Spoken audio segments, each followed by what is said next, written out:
اس وقت میں پیمز ہسپتال کے چلڈرن وارڈ کے باہر موجود ہوں. یہ آپ عقب میں دیکھ سکتے ہیں اور یہ وہ بدبخت وارڈ ہے جہاں پر 6:45 پر آگ لگی. گائنی وارڈ تھا یہاں پر جہاں پر نومولود بچے موجود تھے. تقریباً 15 بچے اس وقت وارڈ میں موجود تھے جن میں سے 14 جو ہے وہ آگ لگنے سے جھلس گئے اور ایک بچے کو ریسکیو کیا گیا.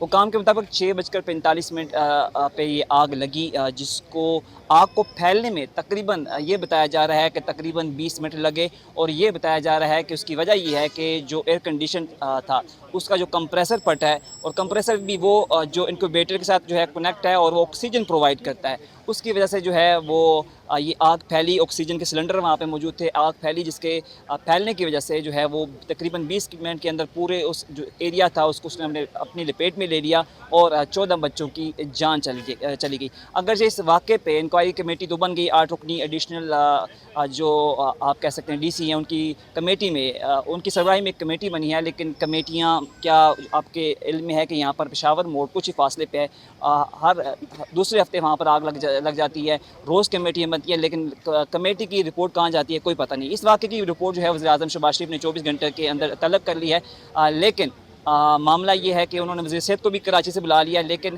معاملہ جیسے دن گزر جاتے ہیں تو معاملہ دب جاتا ہے. اب سوال یہ ہے کہ اگر 14 بچے وہاں پر 15 بچے موجود تھے تو عملہ کتنا تھا؟ اگر ایک لیڈی ڈاکٹر نے ایک بچے کو ریسکیو کیا, وہاں سے ایک بچے کو بچایا, تو باقی بچوں کو کیوں نہیں بچایا گیا؟ باقی عملہ کہاں پہ تھا؟ بتایا جا رہا ہے عملہ موجود تھا, لیکن عملہ تھا کہاں پہ؟ جب آگ لگی وہاں پر گارڈ موجود ہوتے ہیں, وہاں پہ نرسز ہوتی ہیں, وہ عملہ کہاں پہ تھا؟ اس عملے نے بچوں کو کیوں نہیں بچایا اور اس معاملے کو جو ہے وہ اس طرح آگے کیوں جانے دیا گیا؟ آگ اتنے تقریباً 20 منٹ لگے آگ کو پھیلنے میں. تو ہمیشہ کی طرح جو انکوائری کمیٹی بنی, انکوائری کمیٹی رپورٹ پیش کرے گی, اس کے بعد کچھ لوگ معطل ہو جائیں گے, کبھی کچھ معطل بھی ہو بھی چکے ہیں, معطل ہو جائیں گے, اس کے بعد معاملہ دب جائے گا. لیکن لوائقین یہاں پر جو ہیں وہ رو رہے ہیں, پٹ رہے ہیں اور یہ کہہ رہے ہیں, بلکہ الزام لگا رہے ہیں کہ ہمارے بچے غائب کیے گئے, جان بوجھ کے آگ لگائی گئی.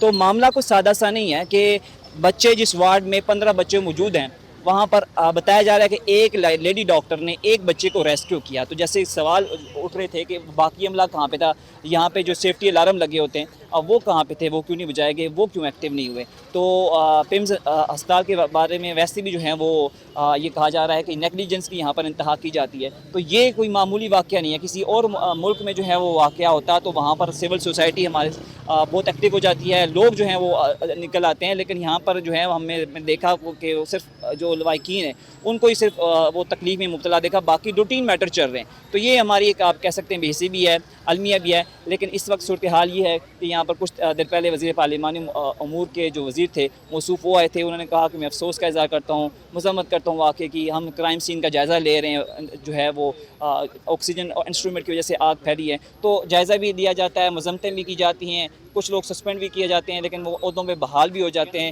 معاملہ بھی دب جاتا ہے. لیکن جو صرف جس کو آپ کہتے ہیں آپ کہہ سکتے ہیں جس کو تکلیف ہوتی ہے وہ لوائقین ہوتے ہیں, وہ والدین ہوتے ہیں جو جن کے بچے چلے جاتے ہیں یا جن کے لوائقین جو ہے اس واقعے میں جو ہے وہ حادثے کا شکار ہو جاتے ہیں. تو اب معاملہ تو سادہ سا نہیں ہے کیونکہ 14 بچوں کی ہلاکت ہوئی ہے اور وزیر اعظم نے اگرچہ رپورٹ طلب کی ہے. اب وزیر اعظم اس معاملے کا کتنے سیریسلی لیتے ہیں یہ آنے والا وقت ہی بتائے گا.